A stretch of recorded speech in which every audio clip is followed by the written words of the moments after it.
आमची सुपरस्टार श्रुती कार्लेकर. छोटीशी 12 वर्षाची रमा पहिल्यांदा शनिवारवाड्यात येते आणि तेव्हा ती तिथल्या माणसांना कसं शोधते, स्वतःला ती कशी सापडते आणि 15 वर्षाच्या माधवरावांवर तिचं कसं पहिलं प्रेम होतं, असा अवघड पेपर आम्ही तिला घातला होता आणि तिने तो छान सोडवला. श्रुती, तुला खूप भीती वाटते का माझी? नाही, खूप नाही वाटत. तुला तुमच्याकडनं शिकायला मिळतं. हे आता आईने शिकवलेलं बोलू नकोस. हो, थोडीशी वाटते. पण मी तुला कधीतरी रागवले का? नाही. मग का बरं भीती वाटते? सांगता नाही येते. Shruti is a born actress आणि तिने खूप खूप खूप छान काम केलेलं आहे. जवळजवळ 40% चित्रपट हा श्रुती होती आहे.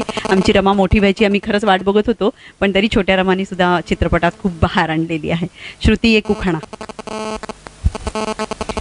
शनिवारवाड्याचे तट भक्कम, तटाला बुरुज 9, बुरुजाला दरवाजे 5, माधवरावांचं नाव घेऊन पहिलं पाऊल टाकते शनिवारवाड्यात आज.